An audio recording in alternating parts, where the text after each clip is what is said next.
5-star copies all. Go ahead. Message to observer. Alpha 3 rounds. AT delay in effect. 3 guns. Bravo 2 rounds. 2 guns. Smoke on effect. Hello, welcome to the Options Millionaire channel, and today I'm going to be showing you how to analyze breakouts or rejections using volume. If you're not a member already, please follow the links down in the description of the video to come join the community, hang out, learn, and have a little fun.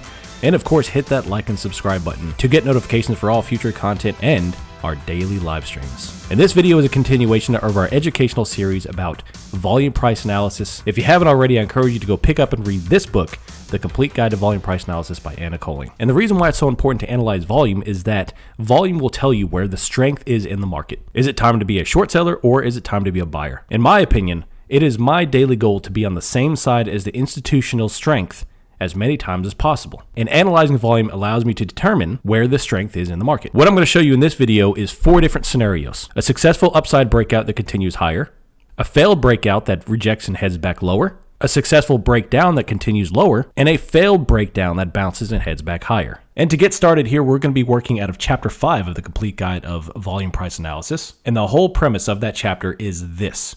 If we are looking for a move to continue, what we do not want to see is a heavy resistance by the opposing party. So on a trend up, we don't want to see any major top wicks under supported high volume selling. This tells us that there is far too much strength by the opposing party, and now we need to return back to our starting point to accumulate new shares or to shake out the opposing party before we can continue on down. And the first example we are going to look at is through the eyes of a buyer. And there's no better example than what happened in October 2023. So after a pretty heavy few months, the buyers finally start to form some sort of base and they move higher. Now, thinking about this in institutional forms is that what we're looking for to go long is signs of accumulation for large scale investors, institutions, hedge funds to start buying up inventory so they could start to campaign higher, move the market higher for a larger move, and then we'll reach the next distribution somewhere up above. If you are looking for this move to go higher, you do not want to see immediate high volume selling where there was prior activity. So this area right here demonstrates exactly what you do not want to see go long. In areas of historical heavy selling, aka right here, we had a lot of high volume selling. The bulls finally bounce, come up there, and once we hit this level, what do we see? An aggressive rejection off this supply with high volume selling right here. This is a high volume test, which is bad news for buyers. So now with this high volume test, large money needs to regather the position a little bit lower to shake out any remaining sellers so they can then move the market higher. Now here's an example of them doing just that. August 24th, 2023. We had a little bit of a sell-off. They tried to move the market higher and then immediately were hit with a high volume sell. That is bad news. So now we need to see a collection of inventory, which is another bottom wick by even higher volume, and then we can move back higher. And look what happens this time. We have come up to the prior area of heavy selling.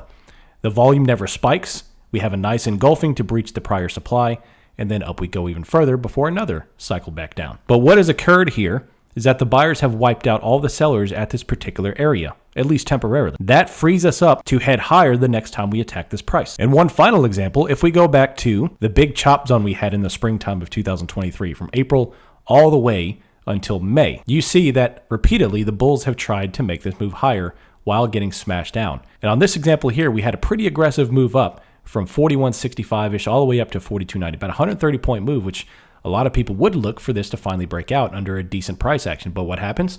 High volume kicks in and they sell it all the way back off. So what that tells me, in my mind, is that there's still far too many sellers in this area. There's a block of supply right here that the buyers must absorb before moving higher. So we transact into it, the sellers transact, high volume sell off, and now it's time for the buyers to once again reaccumulate, shaking out the sellers so they can then transact higher, which we finally do. So now let's take a look at areas where we do not have high volume rejections and the buyers actually do break out.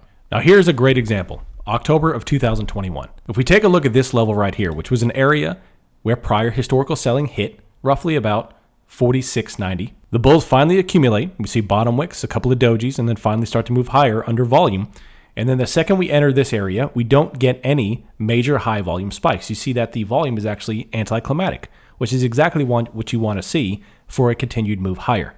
What this tells me is that there's no more heavy sellers remaining, and it's free for the buyers to transact even higher. And on this case, we go from 4,700, and the buyers were able to stack on another 200 points up to 4,900.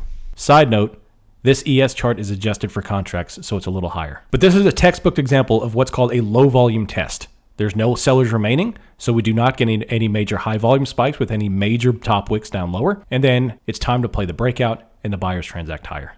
Now let's take a look at the charts through the lens of a seller.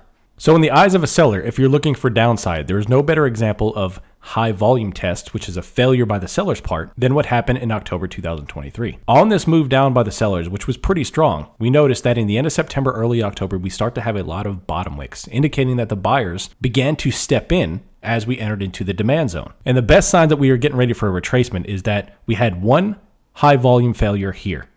On September 27th, we had a bottom wick with an increase in buy volume showing that the buyers started to step in. We went a touch lower, and then yet again, we had high volume bottom wicks here, and then of course this big hammer on October 6th.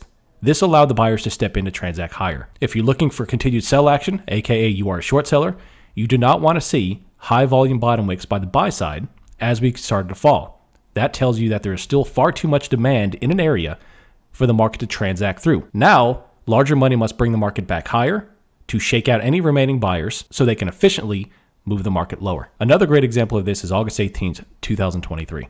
After a period of heavy selling, the buyers are able to have a substantial bottom wick with an increase in buy volume in an area of prior buying, right in this 44.20 area. This tells us that there's still far too many buyers in this demand zone of prior buying for the market to transact lower. So once again, the market must move higher to shake out any remaining buyers before continuing down. Now, the mother of all high volume rejections, the candle back in October 13th, 2022, which was kicked off the blow off top rally of 2023. You see that we had an extremely fearful and precipitous sell-off all the way into October. We had an extremely aggressive volume spike with an extremely aggressive bottom wick, which eventually led us into the 4600 tape in July, nearly a year of a rally. If you see any kind of action like this looking for downside, you need to quickly get rid of your bearish thesis, at least in the short term, and prepare to move higher. Now let's take a look at an example where the sellers are able to move through demand and continue lower. This move down in late September 2023 encompasses seller strength. In an area of prior buying, which is right here, the sellers are able to move through this area with no buying, no bottom wick, and move lower about another 150 points until the buyers start to enter the tape with bottom wicks. Now, another great example of this is September of 2022. Sellers are able to bring this market back down to an area of prior buying. We already had one high volume test bounce back up. The sellers retrace, and now we're conducting absorption. We still have a little bit of buyers here. Bottom wick, light bottom wick, light bottom wick. The bottom wicks are getting less and less aggressive while the sellers are entering the tape. You see that the one green candle we have on volume is very weak. And here the sellers are able to conduct absorption, absorb all remaining buyers in this area, now cleaning out whatever remaining demand is there. And then, of course, we have another top wick. The seller's volume really increases in strength. And then we sell all the way back off from here, 40.40 down into the 3,700 for about a 300 point drop. One more example is back in early May of 2022. We have an area of extreme heavy buying. Right in this area, we have extreme buying pressure for a couple of months. We have a high volume bottom wick here, which brings us back up. And this enables short sellers to grab shorts higher to shake out any remaining buyers and then transact the market lower. And this time when we transact lower, you see that we don't get any major volume spikes. The volume actually drops off a little bit, still maintaining full seller pressure with no buying, and they're able to transact this market lower. The main theme here is I don't have any major spikes in buy volume here to scare me out of the position. We finally transact through, absorb any remaining demand, and we dump back over a couple hundred points. Now, one last note before we wrap up here. These high volume versus low volume tests and the analysis on them can be conducted on all different time frames. If you are a day trader, you could do this analysis on the 15-minute to figure out when the day is going to shift, and then all the way up into the monthly chart when you figure out when the macro chart is going to shift. I personally do this big to small. I start my week out doing this type of analysis on the monthly. I go down to the weekly, down to the daily, all the way down into the 15 and 5-minute chart for my day trades. Doing multiple time frame analysis with this style of analysis will enable you to shift your bias from bullish to bearish on all different time frames. It is very possible to be macro bearish while still being bullish on today's particular chart, and vice versa. But that's all I got for you.